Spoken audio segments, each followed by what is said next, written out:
우박사 TV. 자, 이제 책 그 86페이지를 좀 보도록 하겠습니다. 유료 경매 정보지를 활용을 하자. 어쩔 수가 없으세요. 일단 대법원 경매 정보 사이트가 있으세요. 그 다음에 또 하나가 뭐냐면 대법원 등기부 사이트가 있으세요. 요거까지는 이제 공적인 거잖아요. 여기서 이제 등기부를 떼보셔야 되는 거고요. 근데 경매정보 사이트에 들어가면 이제 기본적인 자료는 나와 있다고 말씀을 드렸지만 요거 가지고서 실질적으로 그 해당 부동산에 객관적으로 정보에 접근할 수 있는가는 많이 모자라세요. 그럼 결국 어떻게 하냐면 이제 유료정보 사이트를 이제 보시게 되세요. 저는 이제 뭐 무료 사이트를 이제 보지 않습니다. 왜냐면 정보량이 많이 좀 모자라거든요. 그래서 이제 그 책자에도 말씀드렸듯이 이제 초보 선생님들은 기본적인 권리 분석을 마친 다음에는 실전에 한번 이제 도전을 해보시려면 결국 이제 물건을 가지고서 공부를 하셔야 될 거 아닌가 봐요. 그죠? 공부를 한 거를 실제 물건을 가지고서 연습을 해보신다라고 얘기를 할 때 정보지를 구독을 하시거나 인터넷 유료 사이트를 통해서 하시게 됩니다. 어쩔 수가 없으세요. 유료 정보지는 사건 번호 순서대로 이렇게 편집이 되어 있으세요. 그래서 이렇게만 보면 굉장히 좀 혼란스러우세요. 그게 무슨 말이냐면 사이트에 편집되어 있는 게 1번, 뭐 4번, 5번 이렇게 됐다고 가정을 해보세요. 1번은 아파트, 2번은 뭐 연립, 3번은 상가, 4번은 다시 아파트, 그 다음에 5번은 다가구. 이런 식으로 부동산 종별로 편집이 되어 있는 게 아니라 그냥 사건 번호 순서대로 그 차순대로 이렇게 편집이 되어 있는 경우가 대부분이세요. 많으세요. 이렇게 되면 초보로 공부하시는 분들은 좀 혼란스러우세요. 무슨 말이냐면 아파트를 보고 있는데 갑자기 2번으로 상가가 툭 튀어나오면 다시 상가에 대한 이제 지식을 막 다시 동원해야 되어서 보기 혼란스러우세요. 그래서 이렇게 하지 말으시고요. 어떻게 하냐면 물건별로 검색을 하시는 거예요. 팁 중에 하나입니다. 어떻게 하냐면 검색하시는 검색창에다가 조건별 검색에다가 이제 물건별로 하겠습니다 하고 나서 아파트를 이렇게 딱 찍으면 요 사이에는 지금 사건 번호가 떴다 얘기잖아요. 3번, 4번은 뭐 상가, 연립, 다가구 그 얘기잖아요. 이런 식으로 보고 싶지 않는 물건을 이렇게 어떻게 한다? 건너뛰어준다 그 얘기죠. 자, 사건 번호대로 하지 말으시고요. 그 책에 있는 것처럼 87페이지에 보면 사건 번호 순서로 편집되어 있는 용도란에서 조건별 검색 입력을 해서 만약 오피스텔을 조건별로 검색을 해보시고 싶다 그러면 첫째 지역은 서울, 그 다음에 두 번째는 오피스텔, 세 번째는 이제 기간, 예를 들어서 20년 7월부터 9월까지. 안 그러면 이제 내가 살고 있는 지역이 뭐 강남이다 그러면 강남구 조건을 맞춰가지고 넣으면 그 기간 동안에 진행하고 있는 경매 사건 번호를 다 볼 수 있고 더 하나가 좋은 게 뭐냐면 이전 사건 번호가 언제 낙찰되어 있는지 다 볼 수 있다고 얘기해요. 그게 굉장히 중요한데 이전에 그 지역의 오피스텔의 낙찰 가격이 어떻게 변했는가, 그러니까 감정 가격 대비 낙찰 가격이 얼마면 그 낙찰가율을 내볼 수 있잖아요. 그게 왜 중요하냐? 3년 전, 2년 전, 작년에 낙찰받았던 물건이 몇 프로에 낙찰되었고 그럼 현재 시세하고 어느 정도 갭이 차 있는가, 갭이 벌어져 있는가를 확인해 볼 수 있다 그 얘기세요. 결국 그 갭만큼 올랐으면 수익이고 떨어졌으면 손해일 거 아닌가 봐요.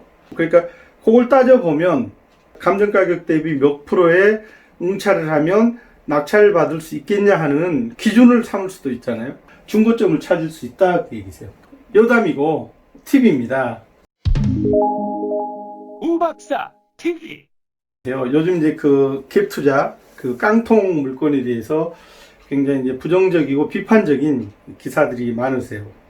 이 강좌를 들으시는 선생님들은 어떤 생각이 드실지는 잘 모르지만 적어도 제 경험으로는 모자라는 종잣돈으로 그 부동산 투자자가 한번 돼보고 싶습니다. 경매를 전업으로 한번 해보고 싶습니다 하는 그런 이제 야무진 각오를 하셨다 그러면요. 인수해야 할 선순위 임차인이 많고 인수해야 할 금액이 많은 다가구 주택. 우리 선생님들의 인생을 바꿔줄 수도 있는 굉장히 보물 단지일 수도 있으세요.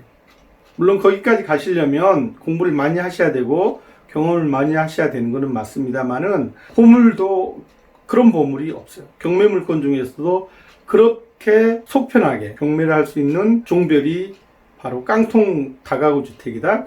깡통 근생이다. 감정가 20억짜리, 감정가라고 하겠습니다. 감정가 20억짜리 수도권 있는 다가구 주택에 전세보증금 15억 원이 있대요.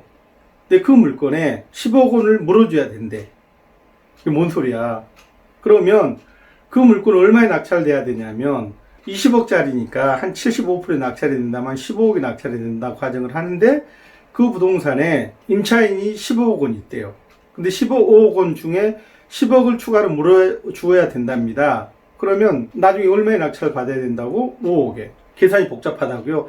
찬찬히 여러 번 음미해서 공부를 좀 해보세요. 그럼 결론은 어떻게 되냐면 20억짜리 주택을 5억 원에 낙찰을 받잖아요.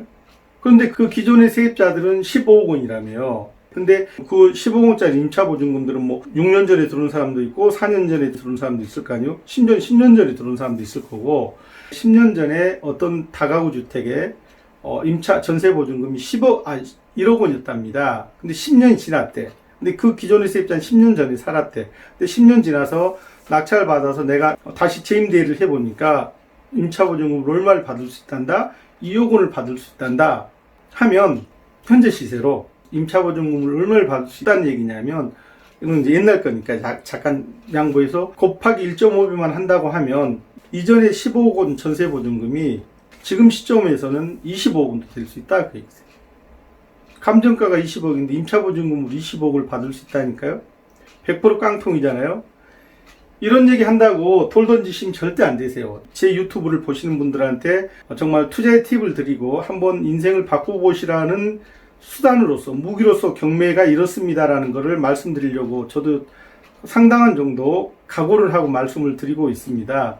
이해가 안 되면 이해를 한번 해보시고요. 그래도 이해가 안 되면 이 동영상 안 보셔도 상관없으세요. 그렇지만 만약에 이 동영상을 보시는 분들 중에 100명 중에 한 3명, 4명, 5명이라도 깡통 물건의 투자 방법을 이해를 하셨다 그러면 저는 뭐 충분히 만족할 수 있으세요. 잘 한번 생각해 보세요. 내가 낙찰받고자 하는 경매 물건에 10년 전에 한 15평짜리 다가구 주택에 보증금 1억 원에 전세를 들어왔대요. 10년 동안 잘 살았어. 경매 들어가도 자기는 선순위였대. 이거 물어줘야 된답니다. 10년 전에 1억 원 했던 그 임대보증금이 2억 5천으로 올랐대. 가능한 얘기입니다. 그렇죠? 선순위 대항력 있는 임차인이어서 추가로 물어줘야 되는 보증금 1억 원인데 10년 지나서 그 10년 전 시점에서 1억 원 했던 임차 보증금이 지금 현재 임차 시세가 2억 원이랍니다. 그 나머지 1억 원 어디로 갈까요? 한번 잘 생각해 보시고요. 여기서 끝내도록 하겠습니다. 감사합니다.